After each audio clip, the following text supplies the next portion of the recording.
नहीं तो एक बारी डाउ की ना मने बाघे मती थमन के सीधे बाटर धरे के पड़ी। ये तो महानता है आपका गुरुजी कि आप अपने सामने खड़ा होकर के गवा देते हैं। यही हम लोगों की सौभाग्य है। नहीं तो जैसे जैसे रहुआ गावत है ना, चाहे देखी गवैया में नाम भी लेते है, बहुत लोग के बुरा भी लगी, रुचि भैनी, खुशी भैनी, चाहे और अन्य लोग भाई। गुरुजी आप चाहनी तो केवल आपके सामने खड़ा हो पाई का ना? लेकिन आपकी महानता है कि आप अपने बगल में हम लोगों को मंच देते हैं। यही सबसे बड़ी महानता है। कोशिश रही लेकिन हाँ गुरुजी हम पहले छेड़ते नहीं, फिर बाद में छोड़ते नहीं। भले गुरु कहत है लेकिन मौका पर ना, मौका पौनी के चढ़नी।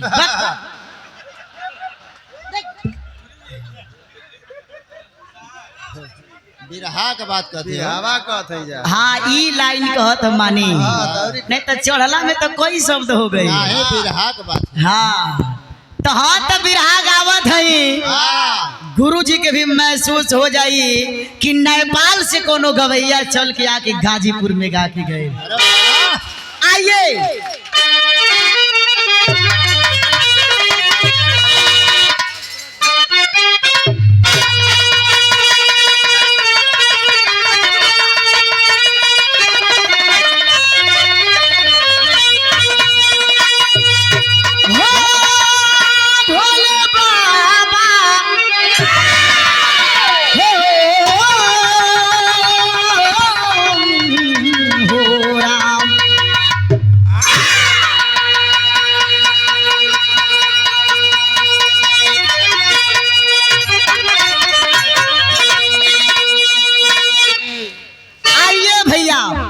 बिरहा में तनी भूमिका के लाइन से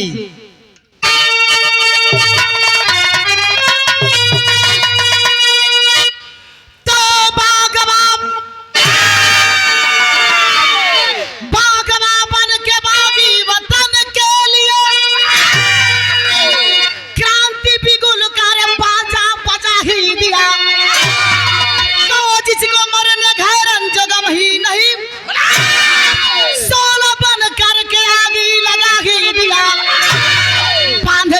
कफन सर पे निकला जवा, खूनी शासन को जड़ से हिला ही दिया।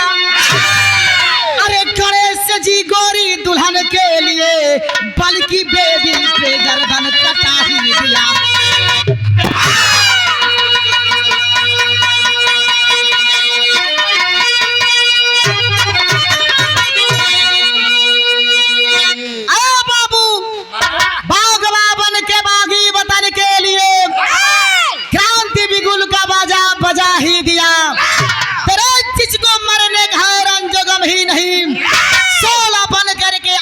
लगा ही दिया। आए बाबू ओके का गम रही जी अपने देश के प्रति अपन पूरी जवानी कुर्बान को दे, सेवा में लगा दे। ओके न घर के चिंता रहेला न परिवार के चिंता रहेला। अरे बाबू एकदम ही बिरहा खानदानी चलो था। अपने देश के नौजवान आए दिन अपने देश के प्रति अपनी जान की कुर्बानी दे दिया करते हैं। बट्टामती पाकिस्तान हिंदुस्तान पे आए दिन आंख दिखाया करता है, लेकिन अपने देश के फौजियन के जज्बा का अपने भारत के प्रति गजल के लाइन से कहना है।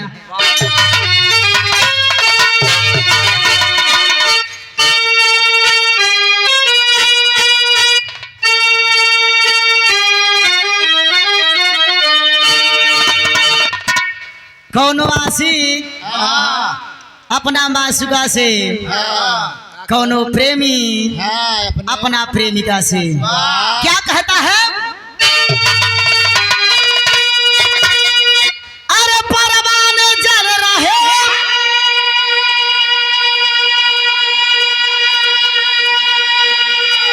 तेरे इश्क में तमाम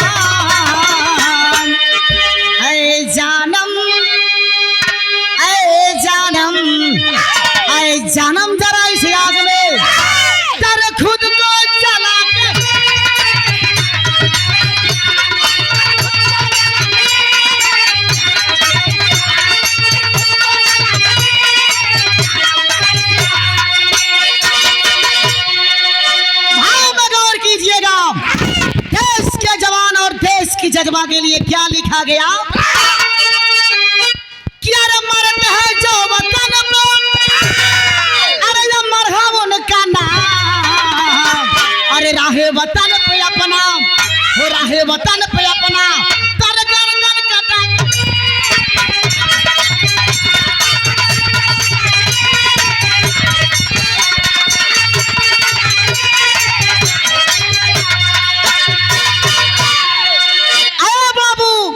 जे देश के प्रति अपन जान कुर्बान कर देला उस सदैव हमन के हृदय में जिंदा रहेला। यही सिखाने की शुरुआत कौना जिला से, कौना गांव से। आइए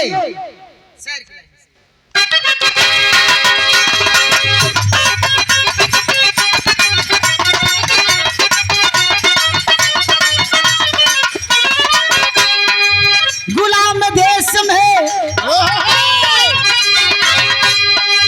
गुलाम देश में गुलाम वतन रोता था, गुलाम देश में गुलाम वतन रोता था, शामसो दिवाकर आंसू से मुंह धोता था।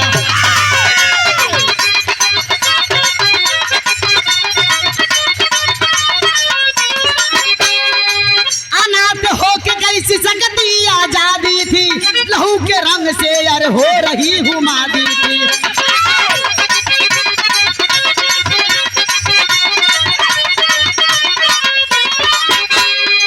जिला बनारस अंदर जानसन गवर्नर था, जिला बनारस अंदर जानसन गवर्नर था, बड़ा इलास पापी जुर्म का बवंडर था।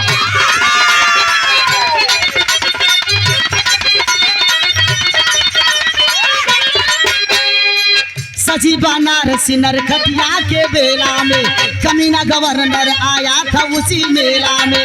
कमालपुर की हरिजन की सुगिया वाला रूप के रानी को पकड़ के चल दिया साला। फिर बजरंगी यादव उसी गांव का साथी, फिर बजरंगी यादव उसी गांव का साथी। चवाली को मांगे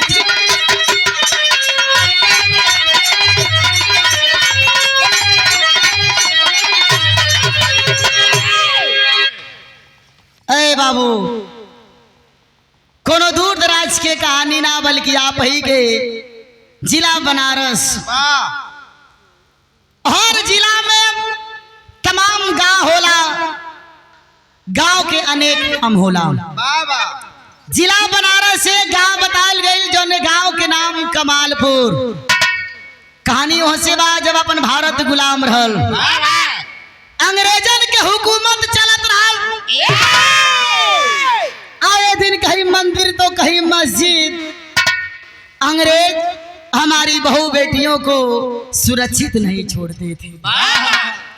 एक बात और बताइए भैया, अंग्रेजवे जितने साले गोरहर रहल, दिलवे के उतने काला रहल। हमन के भले इतने सुगर हो जा गुरु जी, लेकिन हमन के कहे सब काले, जल्दी हटो साले, ई आवाज रहे। तब कमालपुर की एक हरिजन की बिटिया जिसका नाम बताया गया सुगिया बाला। ए बाबू, जकरा घर में बिटिया बहन सुघर रहे ओकरा घरवा में गरीबी न रहे।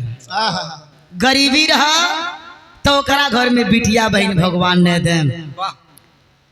बड़ा गरीबी बाउर होले, जेकर सुख में बीताता तो ठीक बा, लेकिन जहिया दुख पड़ जाला उस दिन जीवन के कीमत पता चल जाला।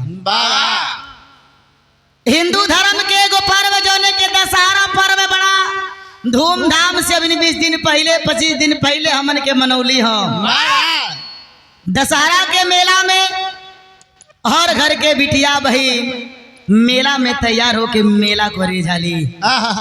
अंग्रेजन के हुकूमत बा, लेकिन कमालपुर के एक हरिजन की बिटिया 16 सिंगार सजा के अब मेला करे गई। यहाँ बजरंगी यादव हथवा में मुटकी लाठी के लेकर के मेला के चारों तरफ घूमे। एक ही उद्देश्य रहे कि कोनो अंग्रेज हमरे गांव जवार की बिटिया बहन पर गंदा निगाह उठाई तो यही लाठी से मार के कपार फाड़ दे। लाठी लेके बजरंगी यादव घूमत हवन। यार पूरा भीड़ जुटल बा दशहरा के मेला में। जानसर गवर्नर घोड़ा पे सवार होकर के घोड़ा पर बैठ के आ वही दशहरा के मेला के ओर चलना। आ जब मेला में चलन ये बाबू दूसरी ओर से घूमत अलन आ वही घोड़वा पर बैठल वो जानसर गवर्नर के ध्यान वो लड़की के सुगिया बाला के ऊपर पड़ गई। खूबसूरती के देख के जानसर गवर्नर के रह ना गई। हथवा के पकड़ के जीव अपने घोड़ा पर बैठावल चाहेलन। भीड़ के अंदर वो सुगिया वाला चिल्लालिन कि ए भैया अगर मेला के अंदर केहू हो हमरे आबरू के बचा ले। इतनी आवाज बजरंगी यादव के कान तले गईल हो भैया। न कुछ सोचला न विचरलन। भिड़िया के हटावत दौड़ के सामने आकर के लठिया के खींच करके जानसर गवर्नर के कपड़े पर मार दिहलन। लाठी से लगते जानसर गवर्नर घोड़ा से जमीन पर गिर गईलन। बारिश और तेज लगता हो गई। आवत हो धीरे धीरे। चली आप लोग के मर्जी। ये बारिश बात हम रोक भी ना सकेनी। हम न छाए में बनी और लोग अच्छा 60 काट तब उधर सुन लो भैया। 60 काट का हो का तो अनपचन कैसन मनई हुआ। हम गा रहे हमारा सुनिए और गुरु जी को देखिए। वो लैकनी से कम मजा नहीं देते हैं। देखले में हो खाली। अरे हम देखल नहीं। अब झूठे में दूसरी ओर सब जात बा तो हम का करी। मैं हम कहते हम गावत है बस आप और नजर लगा के देख ली। इतने काफी बा का ए माई भगवती छठ माई हो। बरसते होता तेरे कड़ेर के बरसा। हाथ से छूटल बजरंगी यादव वो लड़की के पकड़ के आवत हवन। तब तक अंग्रेज सिपाही देख लेलन। देखला के बाद सीटी बजा के मेला के घेर के कैलन का गीत लगल।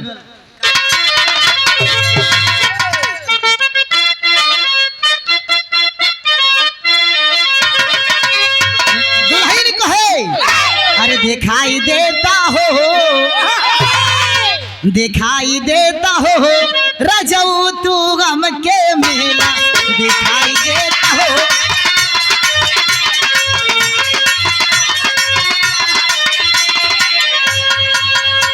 ए बाबू अभी बिरहा साटा काट चलता एकदम समझ ले हमन के सटा के खाली काट दिहल जाई।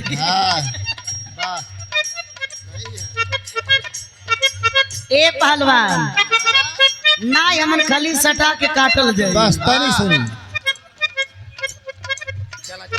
कहे के बा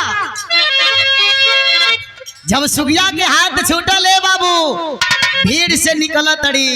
वो भीड़ में भइल काम अरे भागल सुगिया हो अगिया मेला में लागल।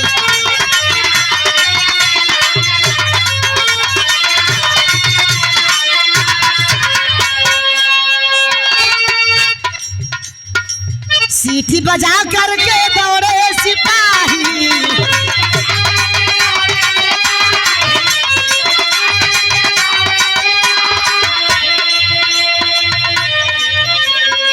मेला के अंदर मचवल तबाही।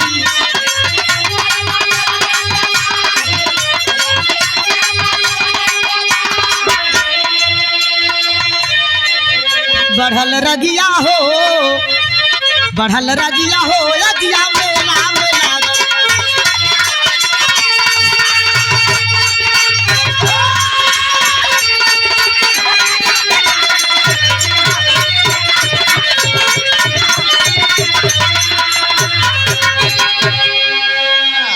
ए बाबूजी जे वो लड़की के हाथ छूटल वो भीड़ से निकल आयल।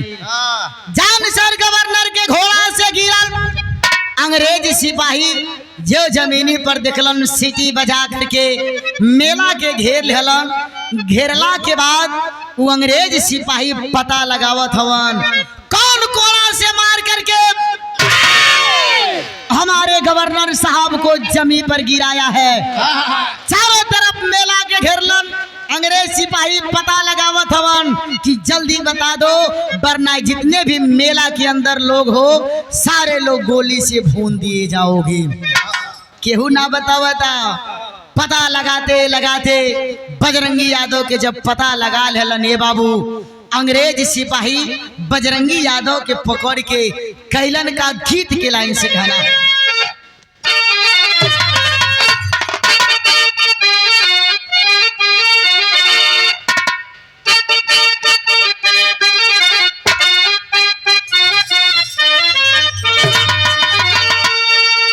कौनो दुल्हा कहे जेकर नई नवेली गौना होला ए बाबू, जब 2 या 4 महीना के बाद जब दुल्हन अपने ससुरा से नैहरा जाली तो नैहरा गैला के सुरा में कि नैहरा जाए के बाद घर के जौन चीज बा वही छूट जाए। आ जब शाम के उ लड़का अपना रूमे में जाई साड़ी देख के तो फिर घर के साड़ी दिखला रूम में, जहाँ ब्लाउज दिखले कले आई हो हमार धन रहलू तो बड़ा नीमन लागे, आज बड़ा सुन लागता। कहे दुल्हा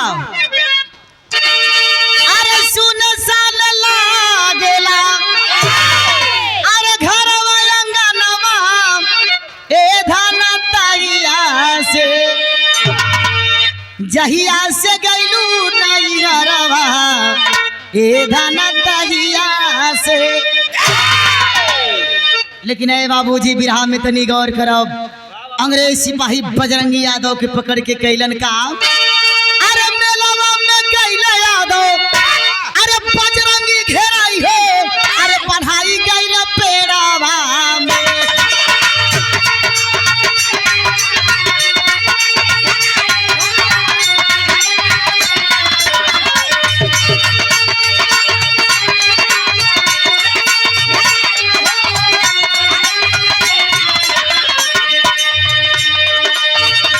पापी उल्टा कई के दिहल लटकाई हो, बढ़ाई गई पेड़ावा में पापी।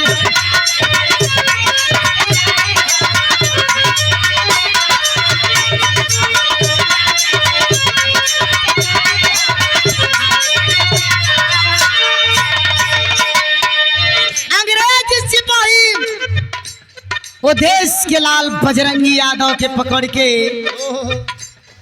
मेला में एगो पेड़ बा, पेड़ में उल्टा लटका के कोड़ा से मार मार के पूछत हवन ओ लड़की के नाम कैसे।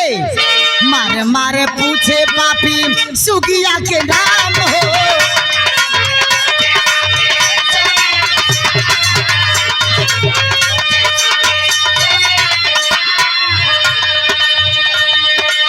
लेकिन ना बताया नहर नाम यौरी राम हो। लेकिन ना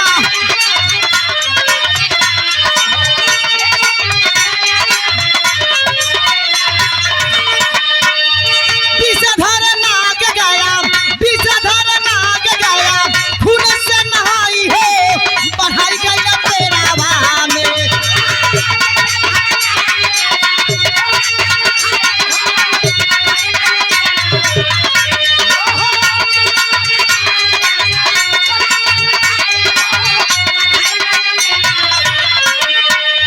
सम्मान मिला संजय यादव जी। धर नाग गया, खून में नहाई हो, बढ़ाई गई पेड़ावा में। पापी उल्टा करके, अरे पापी उल्टा करके दिहल लटकाई हो, बढ़ाई गई पेड़ावा में।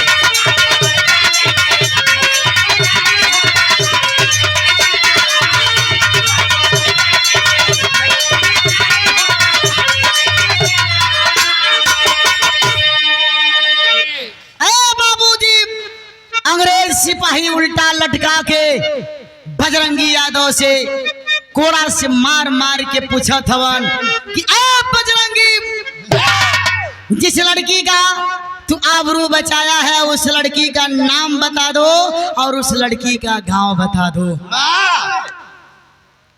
बजरंगी यादव भले शरीरिया पर कोड़ा गिरा था ए भैया, बजरंगी यादव मन में सोचे लगलन, भले वो बिटिया हमरे घर के ना हो, हमरे गांव जवार के हो, हमारू धर्म के बहिन बा, भले जान चल जाई लेकिन ए अंग्रेजन के अपने धर्म के बहन के नाम ना बताई।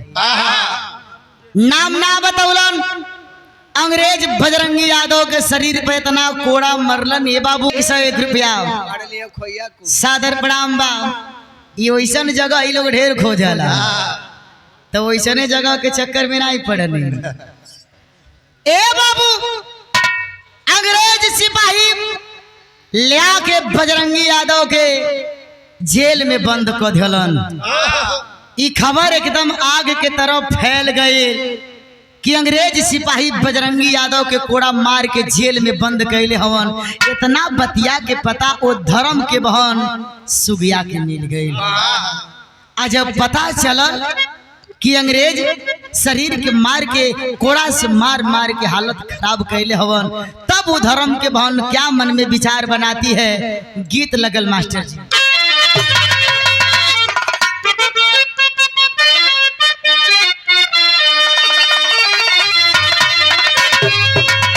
बड़ी पुरान गीत, ई कब वो पुरान ना होई। पुराने चीजों में बड़ी क्वालिटी होले।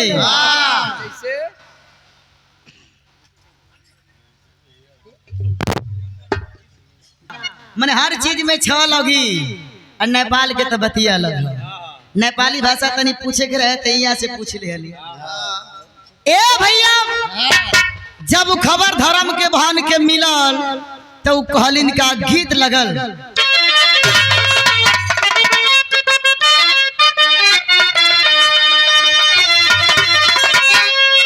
अरे प्यार बात जग में बहार बा, प्यार बात जग में बहार बा, अरे प्यार भी न जिंदगी बेकार बा। प्यार बात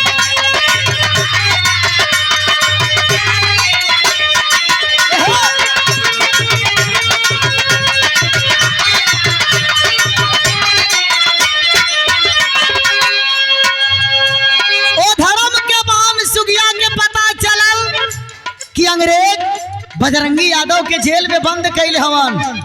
वो सुगिया मन में विचार क्या बनाती है। सुगिया के चिंता या पार बाम हो या पार बाम, अरे जेलिया में भैया हमार बाम। सुगिया के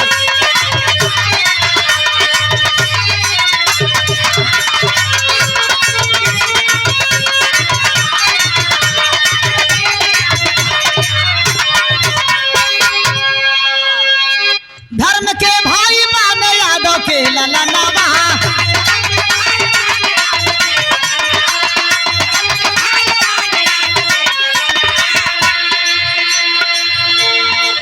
और सम्मान की लाइन में आदरणीय ग्राम प्रधान नसीरपुर जो है पूरा ही छठ माता का घाट सजाए हैं आदरणीय प्रधान जी। आयोजक मंडल के तरफ से 200 रुपये से सम्मान मिला। चलो में 100 बार नमस्ते हो प्रणाम हो। वो सुगिया सोचले बड़ी कि एगो धर्म के भाई बन के हमरे आबरू के बचौले हम तो हमरो कर्तव्य होला। का कर्तव्य होला? धर्म के भाई बन यादव के ललनवा,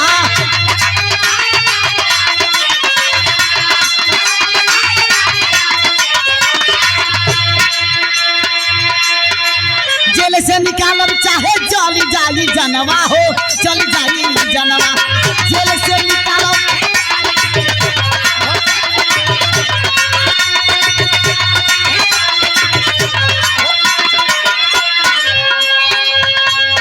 कैली हली सोर हो सिंगार बाम, अरे सिंगार बाम, अरे जेलिया में भैया हमार बाम।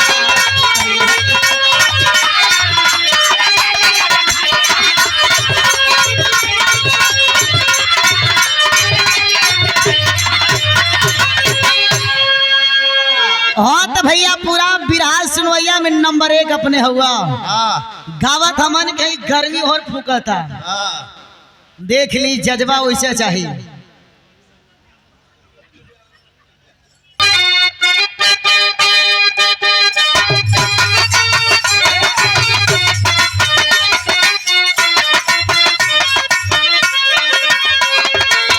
बड़ा निमनी मेहरारू लोग गावेली निबिया के डरिया मैया डरलू झूलू आवा हो कि झूली हो झूली ना माई मोरी झूली हो झूली ना माई मोरी गावे लुगीतिया हो कि झूली हो झूली ना।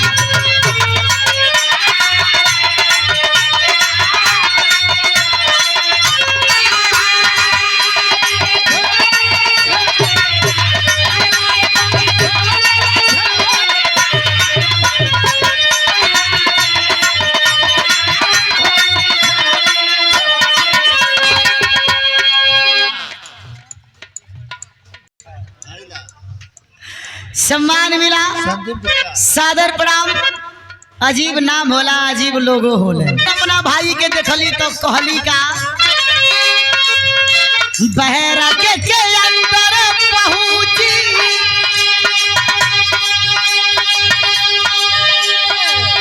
हरिजन की सुगनिया हो चरनिया धई के ना हो चरनिया धई के ना रोवे लागली बहिनिया हो चरनिया धई के ना।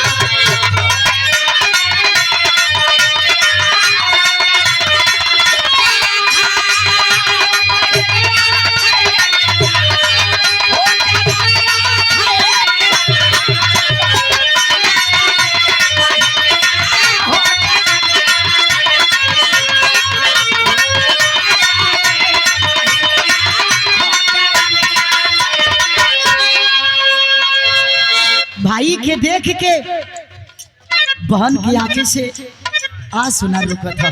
भैया भैया भैया भैया तनी शांति रहो। आ काहे ना ये बाबू जे धर्म के बचाई मान सम्मान के बचाई ओकरा खाती है हृदय पिघली कि ना पिघली। अपने भाई के हालत के देख करके कहली भैया हई अंग्रेज तोरे शरीर के का हालत बनौला। बजरंगी यादव कहलन ये बहन जानत हूँ कि कोड़ा काहे शरीर पर गिरल। सुगिया खाली के भैया बतावा काहे कोड़ा गिरल। बजरंगी कहला कि कोड़ा से मारा सब तो एक ही बात पूछा कि अरे बजरंगी जिस लड़की का तू आबरू बचाया है उस लड़की का नाम बताओ और उस लड़की का गांव बताओ। तुम्हार नाम और गांव ना बतौली हो बहन वही के नतीजा आज भोगते की पड़त है। बहिन बतिया के सुनता कहतड़ी एक वचन और कहली थारी के आंचल राखी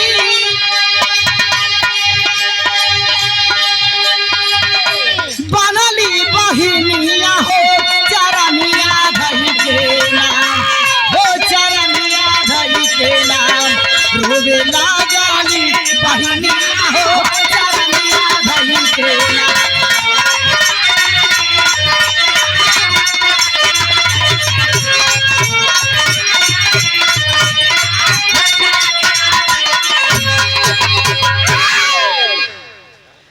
राखी अपने आंचला के फाड़ के आंचल के फरला के बाद अपने भाई से कहली कि भाई तू हाथ आगे करो।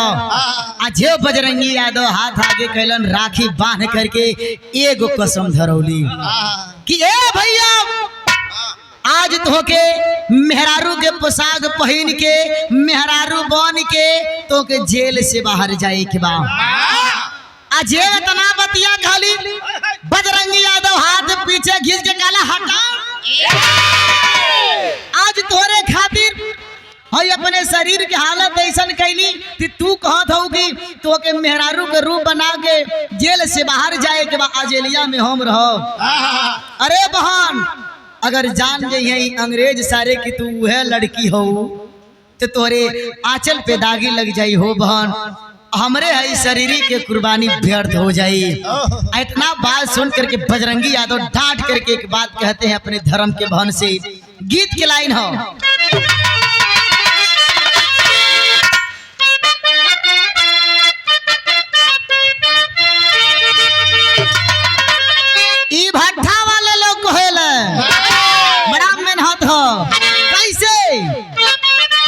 मैया रे दैया मैया रे हो दैया मैया रे हमरा जइया भट्टा पर कमाए।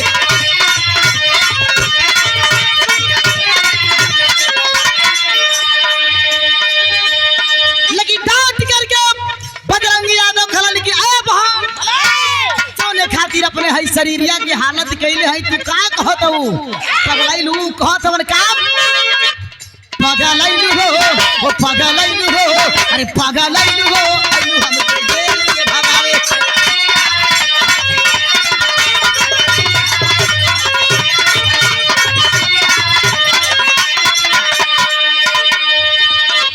तोहरे खातिर बनली बागी फिर से पारे अइलू आगी तोहरे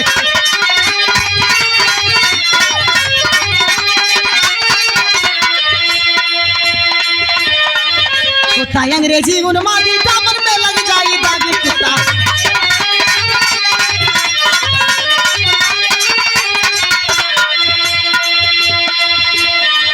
काबू लैलू हो अरे काबू लैलू हो वो काबू लैलू हो लैलू हमके जेल से भगा।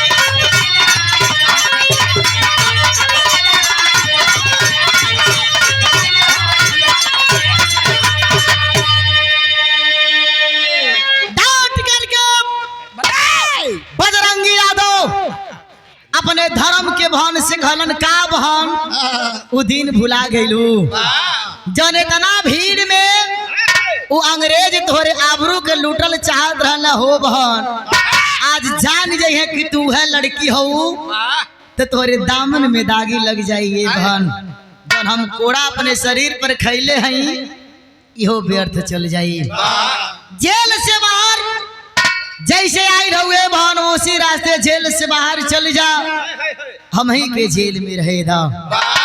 जब ही इतना बतिया बजरंगी यादव अपने धर्म के बहन उस सुगिया से खलन एक बात बड़ी कांटे वाली बात वो लड़की कहती है क्या बिरहा में तेरी की लाइन से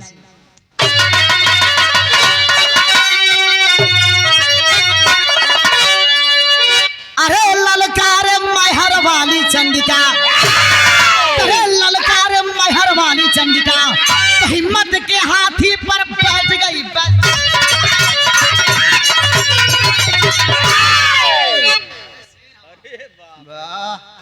एक बेर में काट लेते हुआ ऐसी बिरहा होला ऐसी नहीं होला यार गुरुजी पलट गए नहीं और भैया पलट गए हूँ मात्र वीर बैठे हैं तो ओनली वल्ली पहलवान जी जो सामने हैं कितना पहलवान अखाड़े से भाग गए राम केवल पहलवान जी के देख के और क्या देख के मैंने वैसे ना पहलवान नाम रखा है सिकिया पहलवान जैसे हो बतौले ना बता दे हम सब जानते हैं।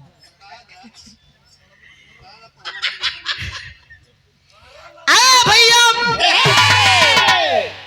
जब ही जेल से बाहर बजरंगी यादव घलन की धोके जाए के बाबहन बात कहती है सुगिया कि बोल पड़ी मधुबाला भैया अरे बोल पड़ी मधुबाला भैया हम तुम्हारे मन में है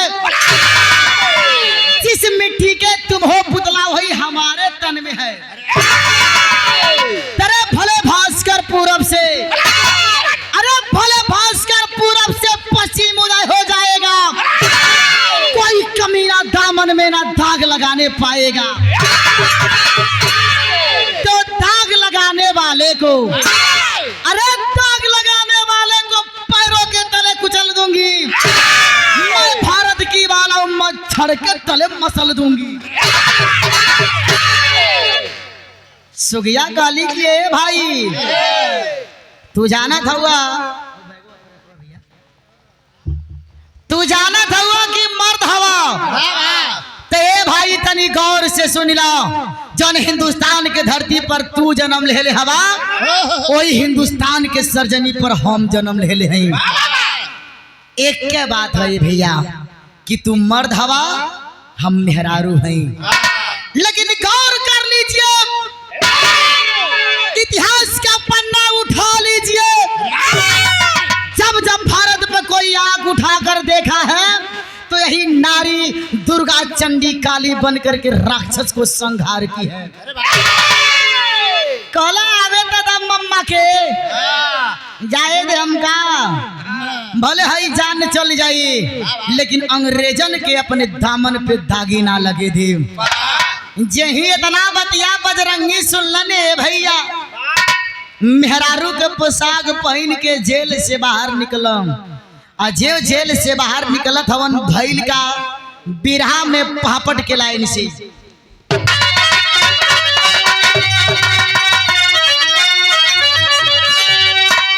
अरे फरार हो गया जेल से बलकारी भारत की नारी।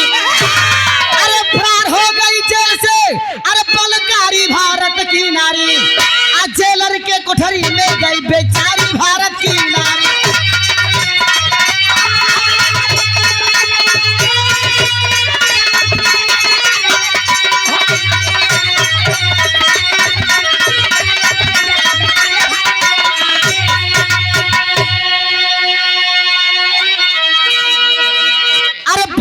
अपन खोला साहब, हम तोहरा से राजी हो, नंगा और निहत्था हो करके करत के चाकू सीने अंदर, अरे मारी भारत की नारी। आ दुनिया से गईला शारदा चियारी भारत की नारी।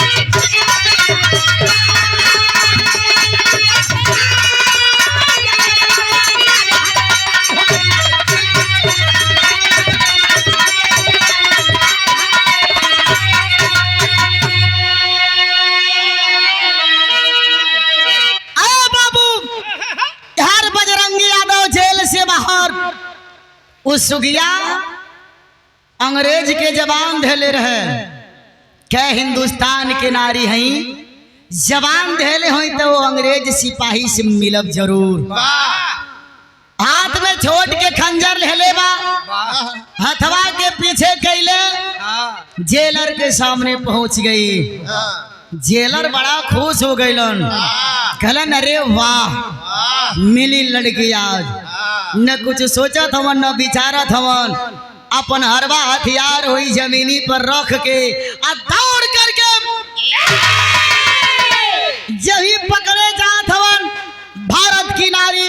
हाथ पीछे से खिंचली, खंजर ले ली, खींच करके खंजर जही अंग्रेज सिपाही के सीने में मार देली, तुरंत वही गिर गईलन।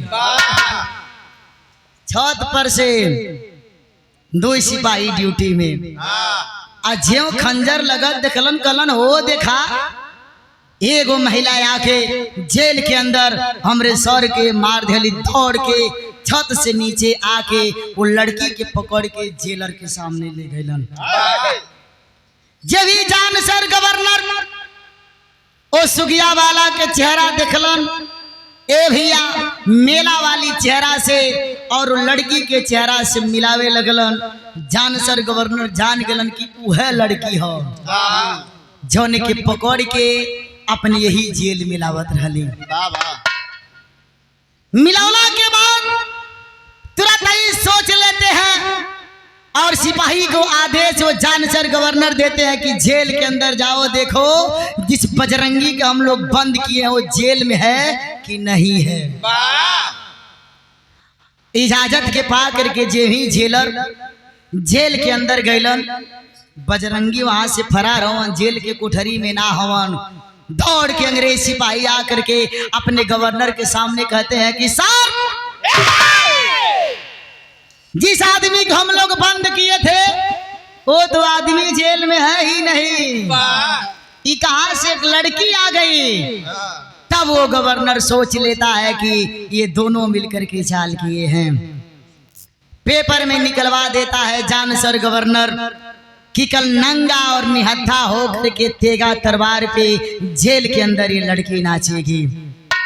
सुबह के टाइम भाई भैया चाय वाली दुकनिया पे खतवा में बजरंगी यादव चाय लेलो और दूसरे हाथे पेपर उठौलन। पहला ही पेज पे लिखा हुआ है कि कल नंगा निहत्था हो करके ये लड़की जेल के अंदर नाचेगी। हाथ से चाय छूट गई। पूरे देश में ये बात की चर्चा होके लागल। बजरंगी यादव की आंखी से आंसू निकलता। एक ही चीज बजरंगी यादव सोचलन कि जौने धर्म और जौने मजहब के लिए अपने शरीर के और अपने ये पूरी बदन हम कुर्बान करत रहली। आज वह दिन हमरे कपारे आ गई। बजरंगी यादव कहत कहवन आल्हा खिलाई से